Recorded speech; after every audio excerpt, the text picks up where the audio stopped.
सभी दोस्तों को गुड इवनिंग। आज हम पढ़ेंगे दोस्तों संजीव डैशवर्क का मॉडल पेपर फर्स्ट। इसमें देखो क्वेश्चन आपको दे रखा है फर्स्ट और इसी प्रकार से आएगा। मैं आपको एक बार ब्लूप्रिंट और बता देता हूँ कि ब्लूप्रिंट किस तरीके से है इसका। तो देखो आपका ये जो ब्लूप्रिंट है ना, ये देखो ये है आपका ब्लूप्रिंट। ब्लूप्रिंट से है प्रश्नावली एक में एक नंबर का एक सवाल, एक नंबर का ये रहा, एक नंबर का एक सवाल आएगा और एक आएगा 2 नंबर का एक सवाल, ठीक है दोस्तों, और एक नंबर का एक सवाल, ये 4 नंबर का आएंगे 3 सवाल, ठीक है दोस्तों। इसी प्रकार देखो दूसरे जो प्रश्नावली है उसमें एक नंबर का एक नंबर का एक नंबर का एक और 2 नंबर का एक आएगा, मतलब 3 नंबर का भी 1 से और 2 से नहीं बनी है कोई सा भी क्वेश्चन। और तीसरी प्रश्नावली से एक 4 नंबर का आएगा और सब 2 नंबर का एक आएगा और एक नंबर के 3 आएंगे, ठीक है दोस्तों। इसी प्रकार देखो द्विघात समीकरण का मतलब प्रश्नावली 4, उसमें से आएंगे आपके पास 1 नंबर का एक सवाल, 2 नंबर का एक सवाल और एक नंबर के 2 सवाल। टोटल कितने पर नंबर का हुआ? 5 नंबर का, ठीक है दोस्तों। समांतर श्रेणी से एक नंबर का आएगा, एक 2 नंबर का आएगा और एक 2 नंबर का, मतलब 2 तो 2 नंबर के आएंगे और 2 एक नंबर के आएंगे और एक 3 नंबर का आएगा। तो प्रश्नावली कितने 5 क्वेश्चन आएंगे और नंबर कितना है 9, ठीक है दोस्तों। इसी प्रकार अपने पास आया रचना, मतलब प्रश्नावली रचना कौन सी है? रचनाएं प्रश्नावली नंबर 11, उसमें से एक नंबर का एक नंबर का, 2 एक और एक 2 नंबर का, एक नंबर का, एक 2 नंबर का और एक 4 नंबर का। मैंने प्रश्नावली 11 अपने यूट्यूब पर नहीं पढ़ाई है क्योंकि अपने पास अभी मेरे पास इंस्ट्रूमेंट नहीं है, तो वो सारे इंस्ट्रूमेंट ला के फिर मैं आपको ढंग से अच्छी तरीके से बोर्ड पर समझाऊंगा या फिर पेज पर, ठीक है दोस्तों। तो इस तरीके से आपको ब्लूप्रिंट की जानकारी होनी चाहिए कि किस तरीके से कौन से क्वेश्चन आएंगे, ठीक है दोस्तों। अब चलते हैं अपन प्रश्नावली पर, इसके पेपर पर। तो पेपर है कि जो संख्याएं हैं उसमें बताइए कि निम्न प्रश्नों के उत्तर का सही विकल्प चयन कर उत्तर पुस्तिका में लिखिए, ठीक है दोस्तों। तो अपन को उत्तर पुस्तिका में इसका सही विकल्प लिखना है। तो देखो पहले तो आपको क्या करना है, प्रश्न नंबर 1 का पहला सवाल क्या है? 129 बट्टे 2 की घात 5 गुणा 5 की घात 7 गुणा 5 की घात 7। क्या करेंगे? इसका हर के गुणनखंड, ठीक है दोस्तों। हर के गुणनखंड पहले से ही है तो वैसे की वैसे ही लिख दो, ठीक है दोस्तों। हर के गुणनखंड पहले से ही है तो 2 की घात 5 गुणा 5 की घात 7 गुणा 5 की घात 7। अब बताओ आधार समान होने पर घात जुड़ जाती है ना, तो 2 की घात 5 गुणा 7 और 7 कितने होते हैं? 14, तो 5 की घात 14, ठीक है दोस्तों। तो बताओ ये किस रूप का है? क्या ये इस रूप का है? अतः हर के गुणनखंड 2 की घात n गुणा 5 की घात m के रूप के हैं, ठीक है दोस्तों। किसके रूप के हैं? 2 की घात 5 2 की घात n गुणा 5 की घात m के रूप के हैं। इसलिए क्या होगा? दी गई या दिए गए प्रश्न में या दी गई संख्या दी गई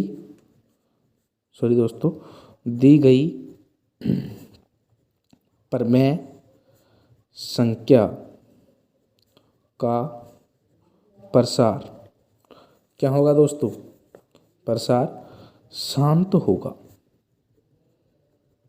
ठीक है दोस्तों। तो ये आपका फुल सॉल्यूशन है, ठीक है दोस्तों। आप इसका स्क्रीनशॉट ले सकते हो। अब ये इसका पहला क्या हो जाएगा? शांत। अब आपके पास है इसका दूसरा सवाल क्या है? देखो निम्न में से एक द्विघात बहुपद नहीं है।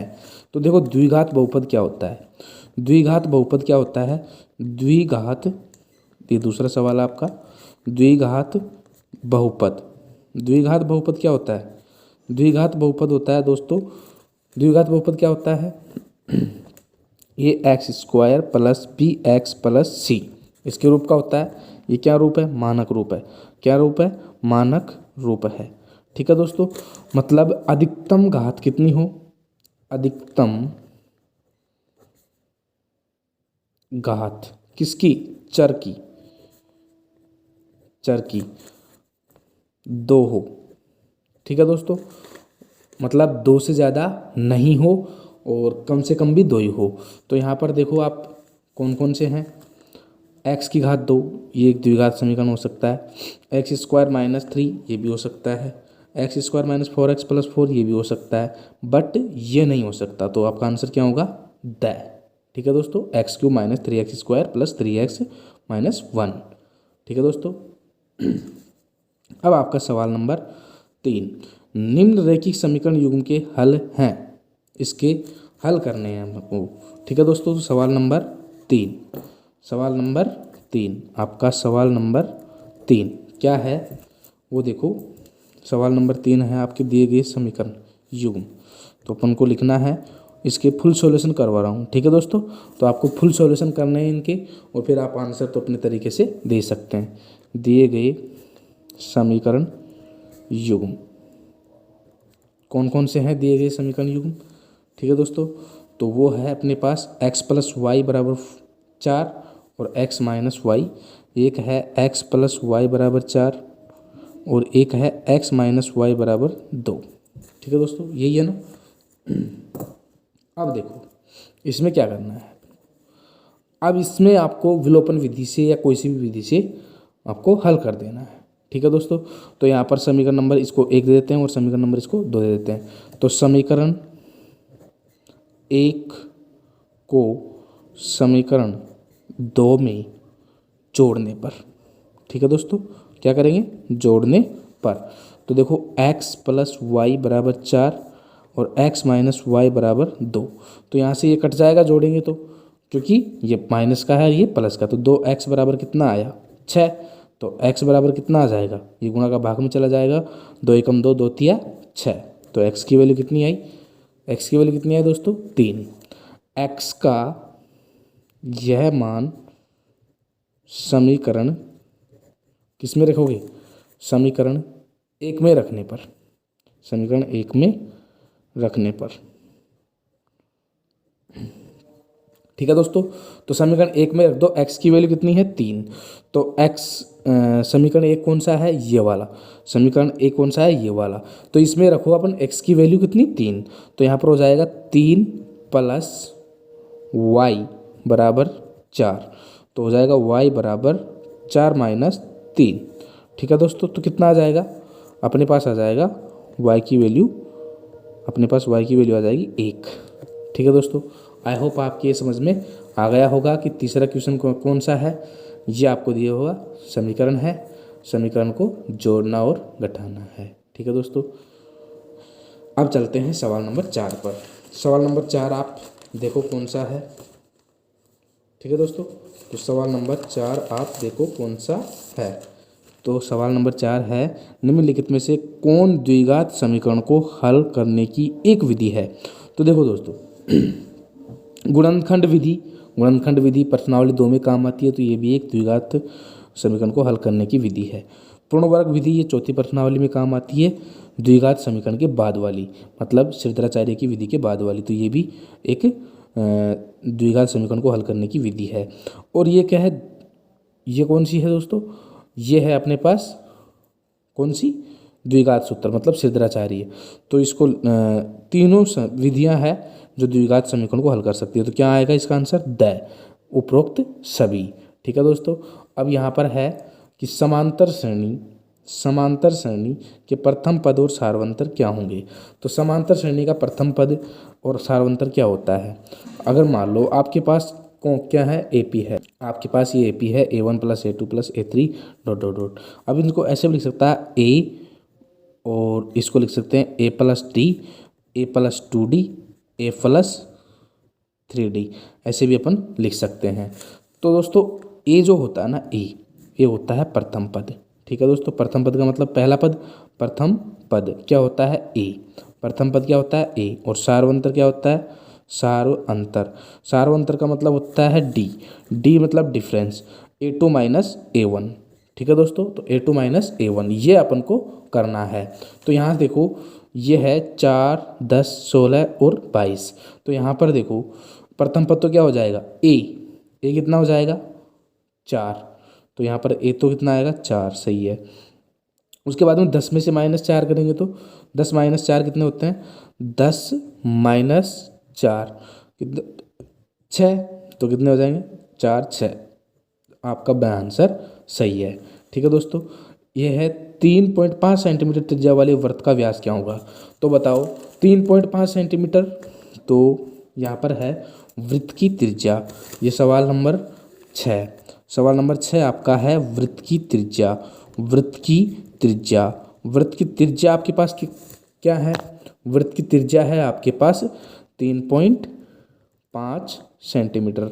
अब मेरे को ऐसे बताओ वृत्त की त्रिज्या को r से डिनोट करते हैं और जो व्यास होता है उसको d से डिनोट करते हैं, r को d से मतलब डायमीटर।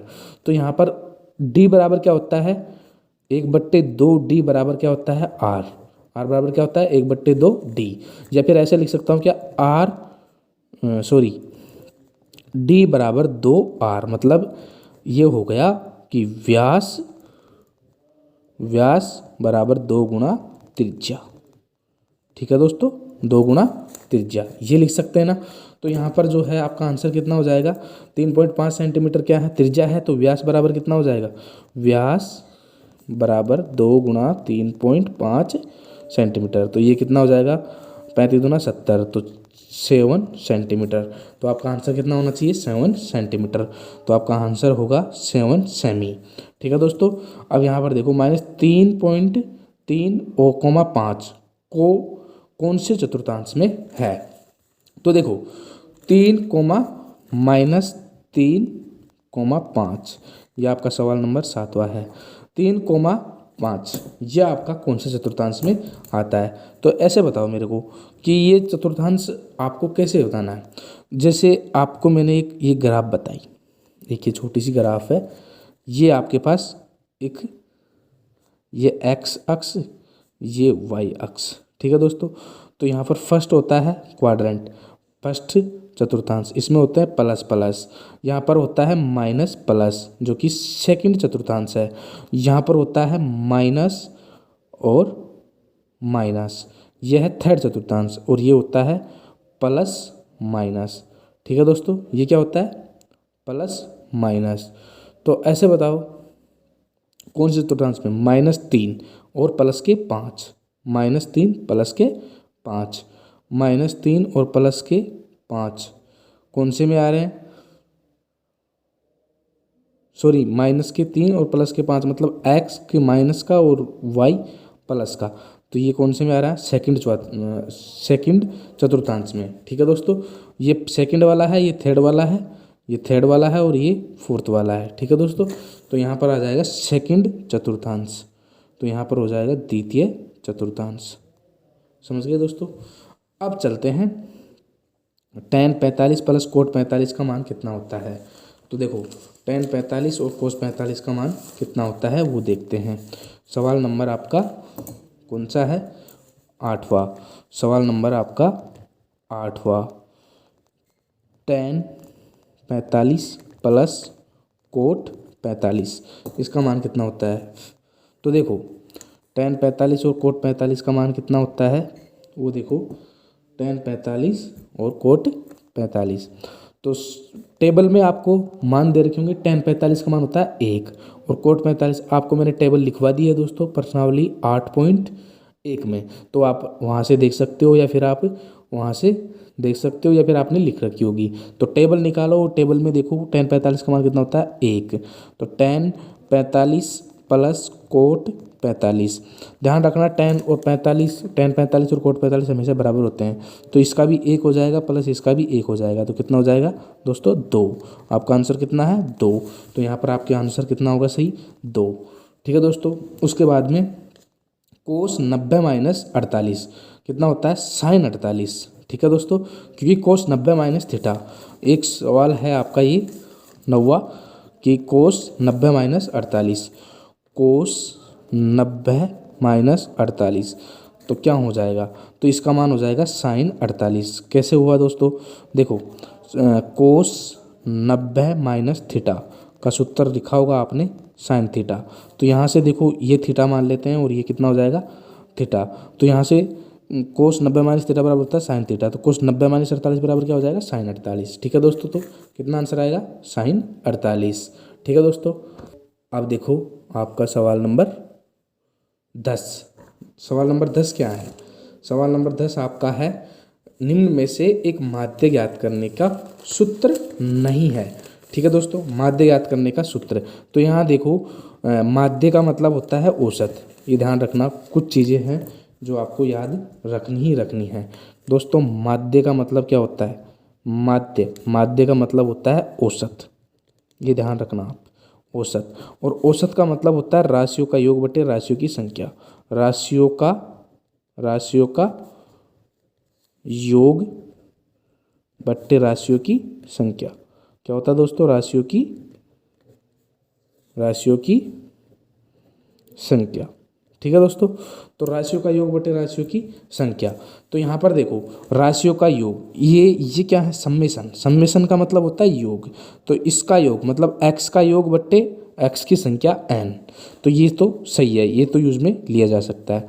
यहाँ पर देखो सिग्मा x प्लस AH बट्टे n, क्या ये यूज में लिया जा सकता है कि भाई ये होता अगर मान लो सिग्मा x बट्टे n तो चल रहा है, लेकिन इसके साथ में AH क्यों ले रहे हैं, इसके साथ में AH क्यों ले रहे हैं, अगर AH ले रहे हैं तो ये हो सकता है कि ये गलत हो, तो इस पर अपना डाउट है, यहाँ पर देखो सिग्मा FX बट्टे n ये भी सही है, सिग्मा FX बट्टे सिग्मा F होता है, तो ये भी सही है, क्योंकि सिग्मा F को ही क्या बोलते हैं n बोलते हैं। ठीक है दोस्तों, सिग्मा F को क्या बोलते हैं n बोलते हैं। यहाँ पर देखो सिग्मा FD बट्टे n, तो ये भी सही है, क्योंकि सिग्मा FD बट्टे सिग्मा F हो सकता है, तो अपना उत्तर क्या होगा दोस्तों ब, सिग्मा x प्लस AH बट्टे n। ठीक है दोस्तों, आज के लिए इतना ही, फिर कल चलेंगे अपन सवाल नंबर 11 से। ठीक है दोस्तों, थैंक यू।